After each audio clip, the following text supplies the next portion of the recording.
Hello everyone, I am Glycol Magdua and I am your reporter for the topics chapter 12.3 and 12.4.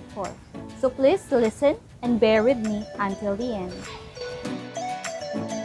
Chapter 12.3 Best Practices in Outsourcing Project Work.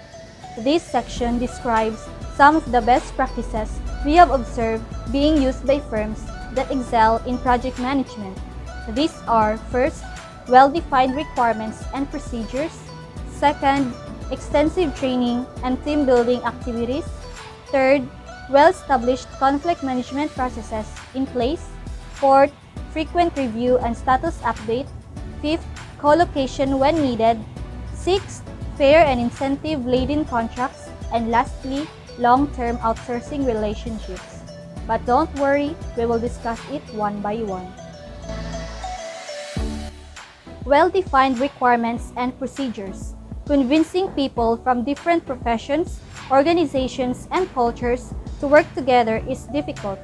If expectations and requirements are fully or open to debate, this is even harder. Teamwork and togetherness is very essential to have a successful project management.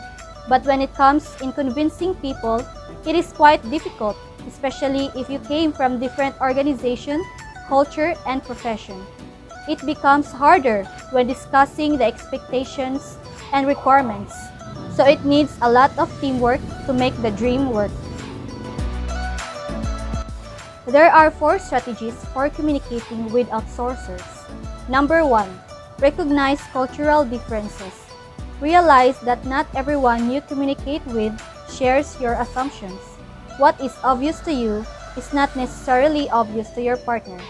So of course, dili tanang gika-istorya nimo is pareha mo gyud-nahuna. Expected na gyud nga lain-lain mo ag ideas and assumptions. That is why we must recognize first our cultural differences. Atos ang ila-ilahon una ang atong outsourcer. We must do a background check first to the person that we are outsourcing with. Number 2, choose the right words. When you explain your requirements to an outsourcer, word choice is critical. No matter how prevalent English has become, your outsourcer might have a basic understanding, so you should speak in a direct manner using short sentences made of basic and simple words. Misunderstanding is one of the factors why a project management doesn't meet their goals. That is why we must be careful in choosing the right words to deliver to our outsourcers. Possible, use only short sentences made of basic and simple words. We don't need to impress our outsourcer with flowery words or unfamiliar words. Our goal is to deliver accurate and right information. Confirm your requirements. Here are the following steps to confirm that the outsourcers thoroughly understands your requirements. Number 1. Document your requirements. Many people understand written language better than spoken language, probably because they have more time to process the message. That is why you must follow up your conversations with writing. Number 2. Insist your outsourcer redocument your requirements. Require outsourcers to write the requirements in their own words.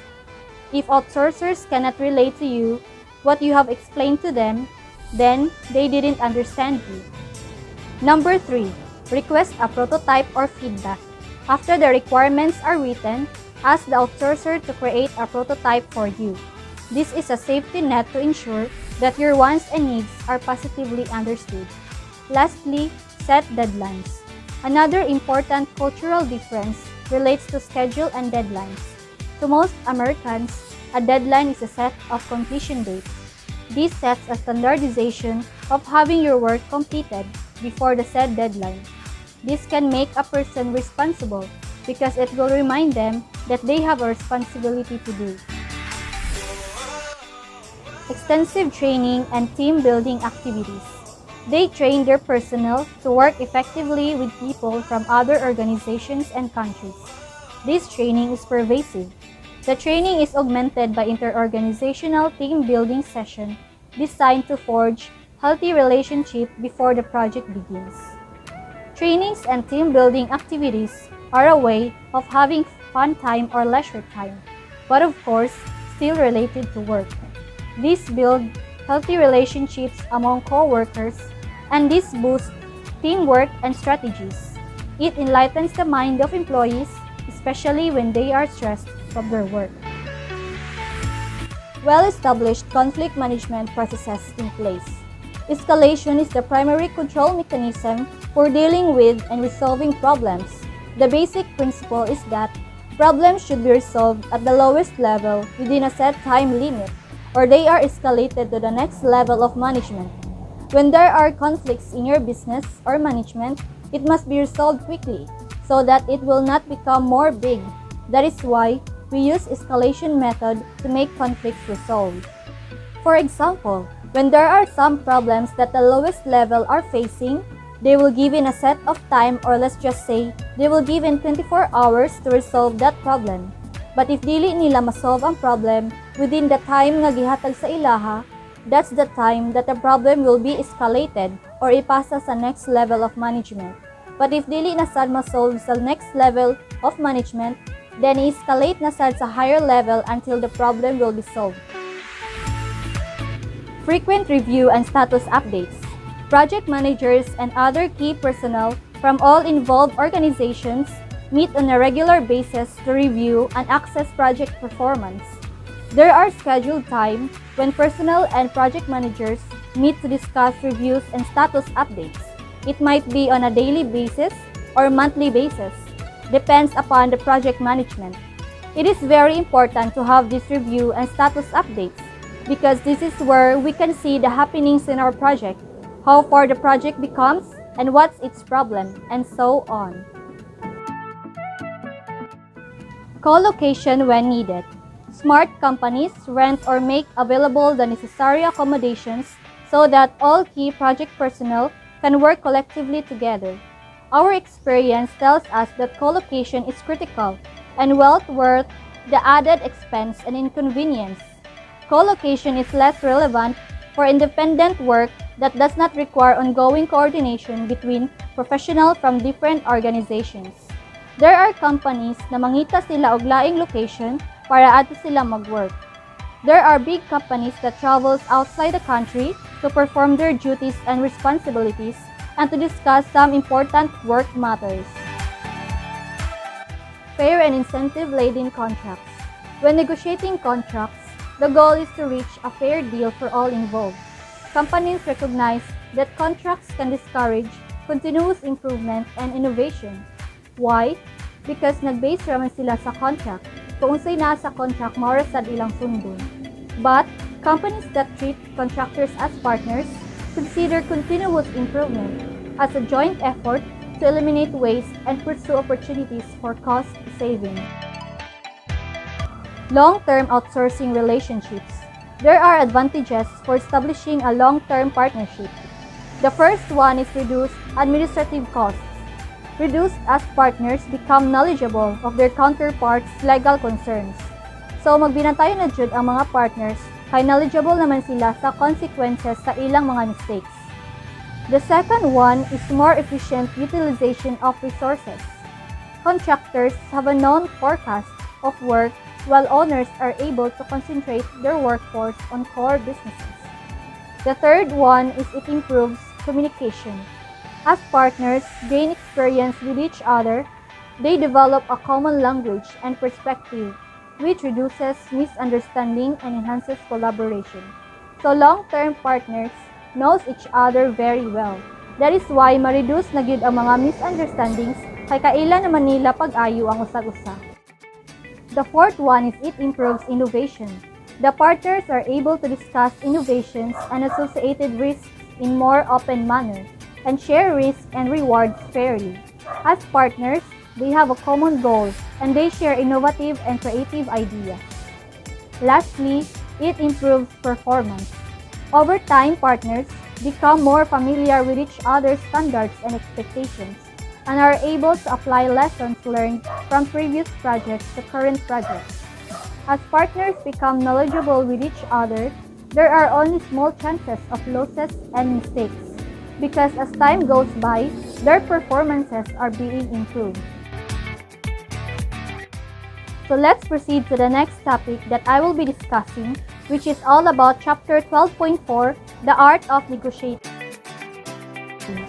Effective negotiating is critical to successful collaboration. All it takes is one key problem to explode to convert a sense of we into us versus them. At the same time, negotiating is pervasive through all aspects of project management. Project managers must negotiate support and funding from top management. They must negotiate staff and technical input from functional managers. They must negotiate within the project team to determine assignment, deadlines, standards, and priorities. Project managers must negotiate prices and standards with vendors and suppliers. Here are the list of principal negotiations. Number 1. Separate the people from the problem. Instead of attacking the problem, people attack each other. Once people feel attacked or threatened, their energy naturally goes to defending themselves and not to solving the problem. The key then is to focus on the problem, not the other person, during the negotiation. Avoid personalizing the negotiation and framing the negotiation as a contest. In Fisher and Uri's words, be hard on the problem, soft on the people. In negotiating, avoid personalizing it so much. Separate your personal life from your business life or work. You just need to focus on the problem itself and not the way around. You must be focused on the problem and not the people. The second one is that focus on interests, not positions. The key is to focus on the interest behind your positions and separate these goals from your ego as best as you can. Not only should you be driven by your interest, but you should try to identify the interest of the other party. So in focusing interest, we should be open to others' interests as well.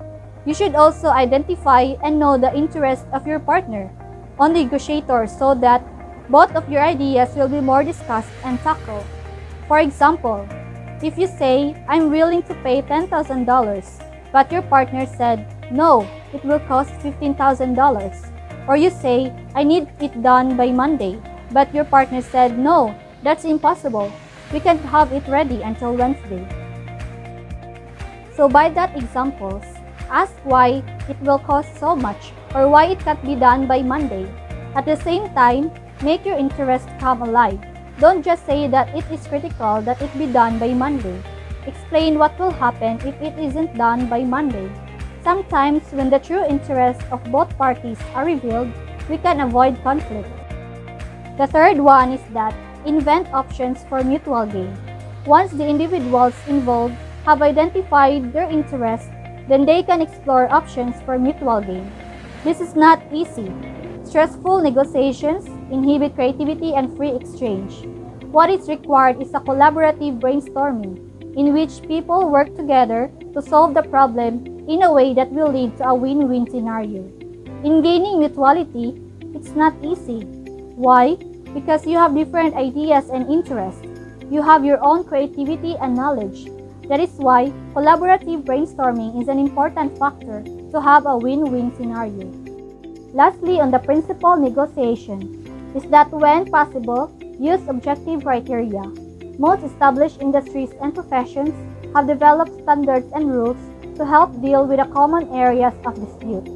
For example, both buyers and sellers rely on the Blue Book to establish price parameters for used cars. Another example is the construction industry has building codes and practice policies to resolve proof of quality and safe work procedures. Another example, the legal profession uses precedents to adjudicate claims of wrongdoing. So that is all about my report for the topics Chapter 12.3 and Chapter 12.4. I hope that you've learned something from it. Thank you for watching and thank you for listening. God bless you all and goodbye.